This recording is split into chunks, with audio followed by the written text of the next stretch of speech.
Okay, you touched on in the last part about various markets within a single event.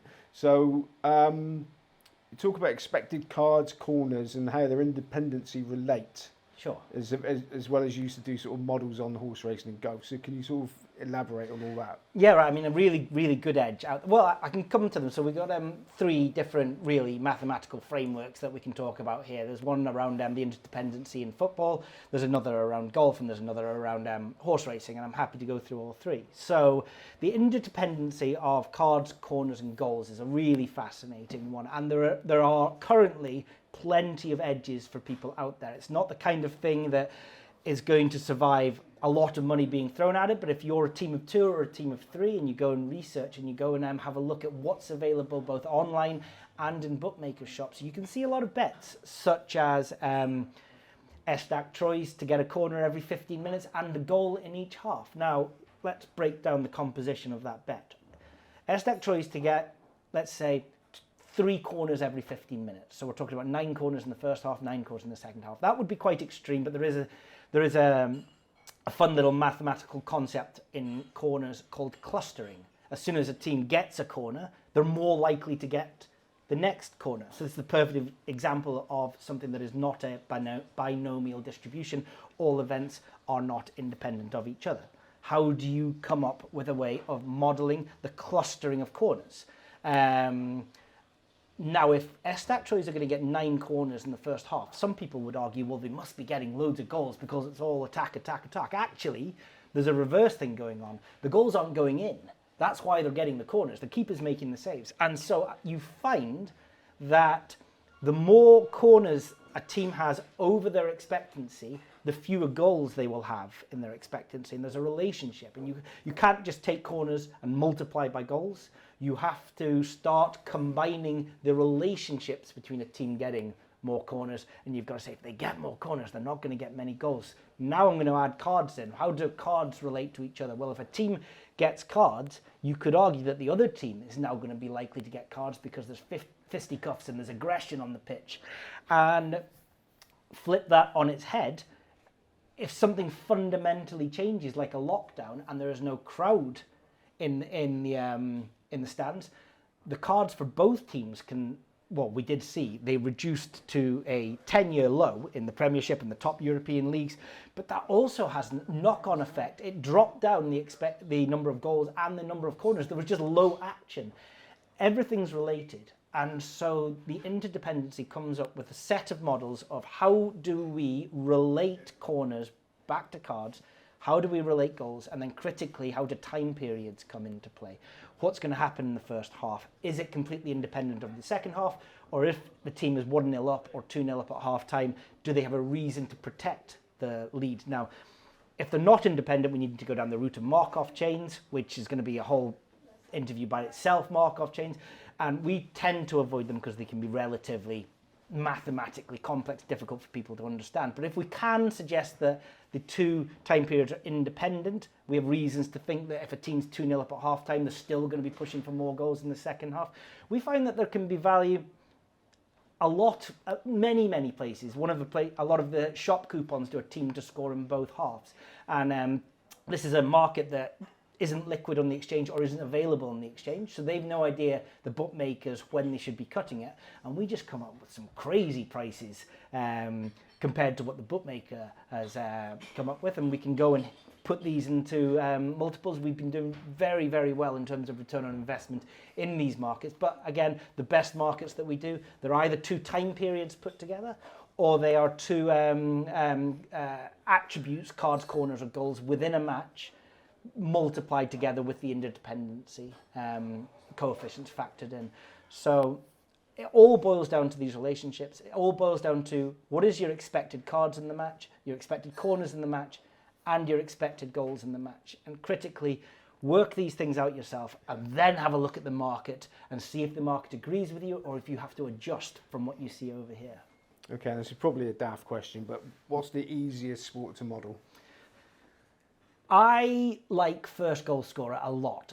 It's a lot of fun. It's probably not my most profitable market, but I enjoy it. And the reason why, if you ever look at the exchanges are a good indication of how varied the opinion is.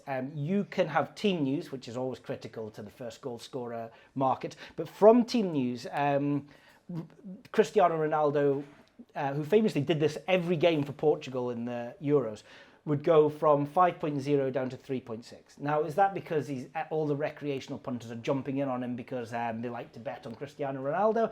Or is that because there's something fundamentally that has changed with the formation of the team? Is it because smart money knew something that other people didn't know when it was up at 5.0? Or is it just because this market, really, there's no one real solution to it? There's many different ways of modeling it. My preferred technique is come up with some sort of indicator, some utility function for the expected goals that each player has in a game. Player XG divided by match XG. So the expected goals for the player divided by the expected goals in the match equals your first goal scorer price. Few other things to consider there, like 0-0, but don't necessarily worry about those just now. And you can come up with FGS, and you're staring at the exchanges and the bookmaker prices going, I genuinely think I've got a price here that is a lot lower than the prices that are available in the market. And I cannot explain why the market is up here. And at that point, we have a bet. And that is why I enjoy first goal scorer so much. You don't get to see those huge discrepancies in many different markets. So what's the life expectancy of your average betting model? 10 seconds and forever. So 10 seconds because things can change all the time. Lockdown had a huge fundamental change of a lot of the models that we were using. But I also say forever in that once the essential mathematical framework is in place, that should be correct forever. We have a golf betting model. The way it works is that you may have noticed that the each-way terms for PGA and DP World events just now are crazy. You go over here, you get 5 places 1 to 4, 6 places 1 to 5, 11 places 1 to 5. I think someone went 12 places 1 to 5, and they keep on going. There's a bit of one-upsmanship until someone's going to be offering 100 places 1 to 5, and everyone will be 1 to 100 in that field. But the interesting thing about that is that how do you model that? Well, if we know the probability or estimate the probability of each golfer finishing exactly second, exactly third, exactly fourth, exactly fifth, exactly sixth, then we can come up with our own benchmarking of expected value for every golfer in the field at every bookmaker in all of the terms. And that model is correct from now until the end of time. But what is the issue with it? Our inputs need to be correct. The way that we assess the probability of each player finishing second, third, fourth, fifth, sixth, that's what can change. And perhaps there'll be a new statistic that's available next week. And all of a sudden, all the shops and all the bookmakers are using this statistic. If we're not using it, we're now a step behind everybody else. So that's why I say the model itself, the framework should last forever, but the data that goes into it can change day by day. So this data, have you got an accurate source for it? Do you literally have to sit there and count the corners, the goals, all this sort of thing, or is there somewhere you can trust that you could lift it from and just input it? Depends on the sport. I know a lot of darts, successful dart syndicates, what they do is they send bots around the internet to actually scrape every 3-dart combination thrown in every game, and they log their own data. And because they've got these databases that aren't necessarily, they're not available on the internet. You can't go to Flash Scores and pick up a game from last year and have a look at the 3-dart combination throughout the entire match. Because they've stored this data themselves, they have an edge over the field. But there are other sports. I mean, football, horse racing, and golf, the 3 ones that we primarily hit. There is so much information available online that with a little bit of nuance and knowing where to look, anybody should be able to pick this up and should be able to play with it and model it themselves. Okay, so you've got successful horse racing models. Yes, so we have a horse racing tracker.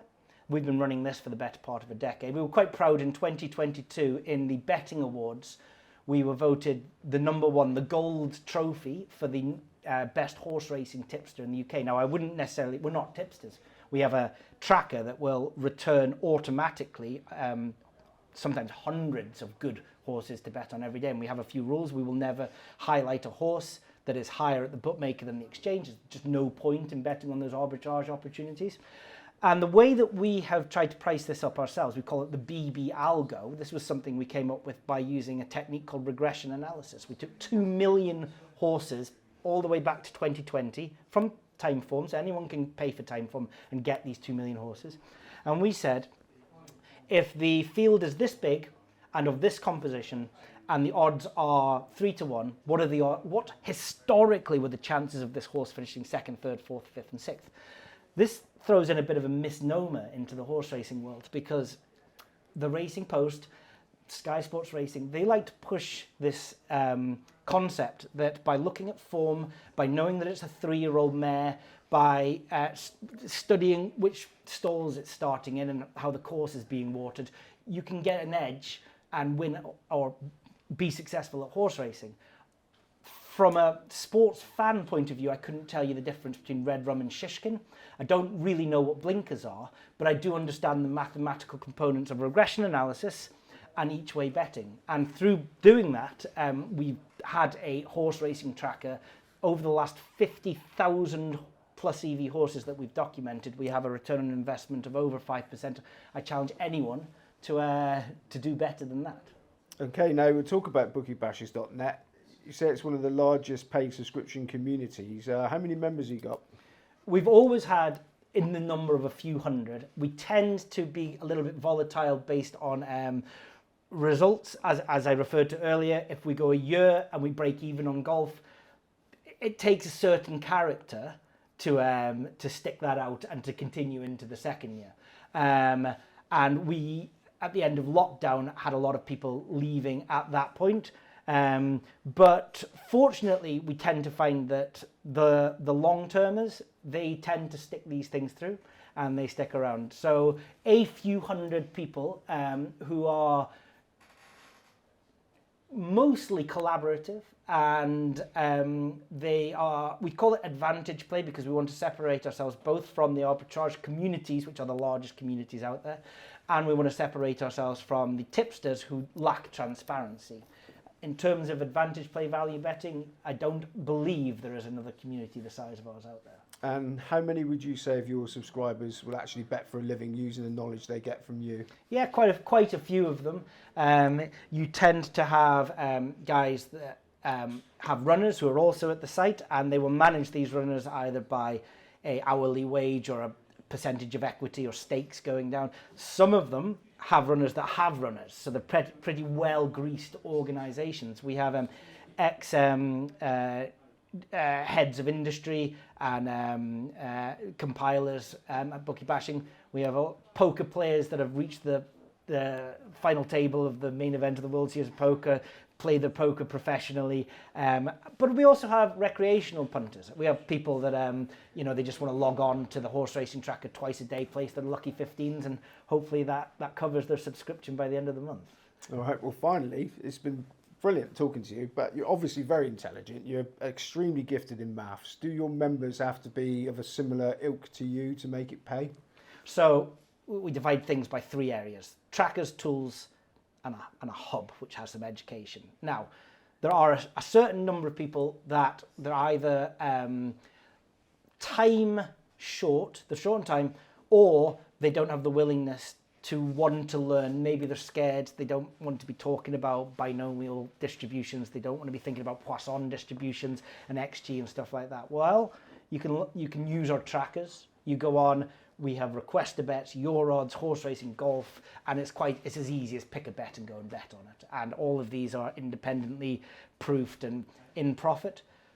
However, the more high-staking professional outfits, this is where the tools come in place. If you can understand the mathematics and you can use various different tracking tools, there are edges almost everywhere.